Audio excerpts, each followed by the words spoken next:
Question 1. Tell me something about yourself. My name is Mary Kate Walch. I'm 18 years old, and I live in Cranford, New Jersey.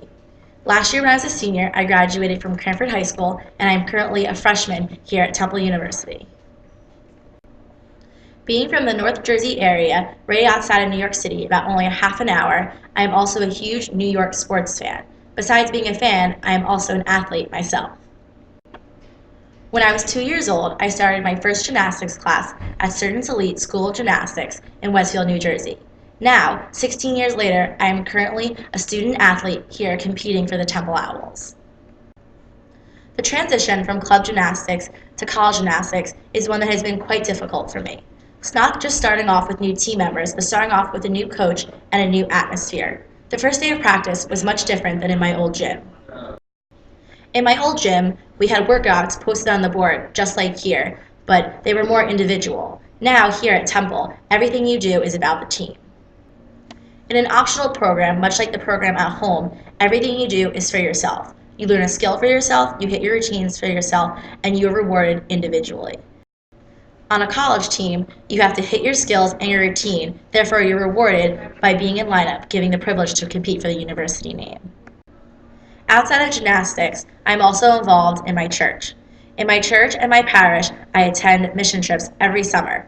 This past summer was one that was very special to me, being my last one as a senior. This past trip to Harrisburg was much more special to me than any other trip in the past. It was special because I got to experience many more work tasks than I was able to experience in the future. I was privileged with working with the elderly, the children, and I was able to paint houses. The conclusion of this mission trip, unlike the others, was very emotional and very rewarding, being my last one. In the next few years, I hope that I can go back and I can apply to YouthWorks and I can be a mission leader myself. Question 2. Tell me about a significant accomplishment in your life. In my past year, being a senior in high school, I actually have 2 accomplishments that are very significant in my life, one academic and one sport. This past year, I had a senior who graduated, and I was lucky to have had the captaincy of my gymnastics team passed down to me. Although I was excited to have the captaincy passed down to me, it was not as easy as I thought it was. The girl who had gone and graduated before me had very big shoes to fill, but it was a struggle that I was ready to take. Although I was excited to have the captaincy passed down to me, it was really not as easy as I thought it was going to be. The girl who had graduated before me had big shoes to fill, but it was a struggle that I was ready to take on. The girls the first day, they didn't listen and they were not ready to accept me as their captain, as I was young, and the seniors, being I was a junior, were not excited for me to tell them what to do. I'll never forget that first hour of that first practice.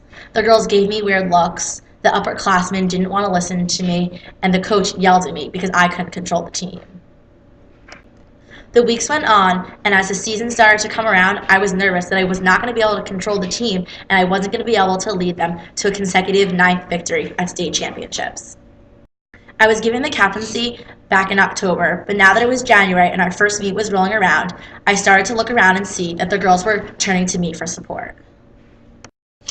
My true feeling of accomplishment had yet to kick in.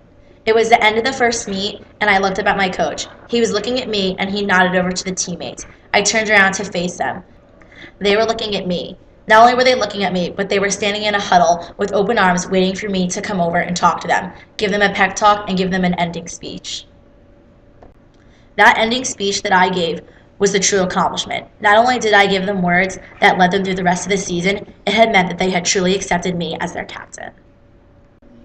Question number 3. Tell me something that you learned in this class. There are a few things that I learned about in this class that I really think are going to help me in the future. The first thing I learned about was communication, about encoding and decoding, and about how information can get lost from the sender to the receiver. An example used in class of a message getting lost between the sender and the receiver is if you use text messaging, emailing, or any other type of technology.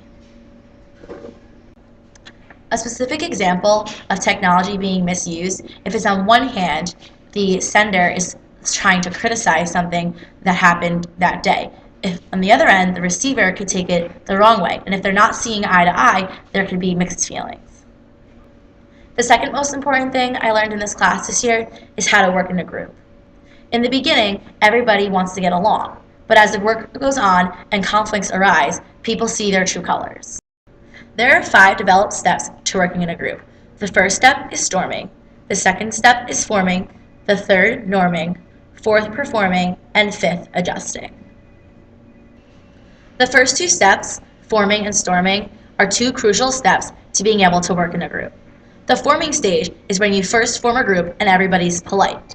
Once everybody gets along, then you move into the second stage, storming. This is the stage where people start to have conflict and disagreements arise.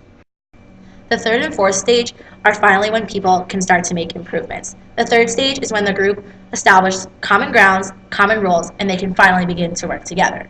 The fourth stage, the performing stage, is when everything comes together. They make the project, they finalize everything, and they can finally turn it in. Finally, in the fifth step is when adjourning happens, and that means that the group can just separate and the project is complete.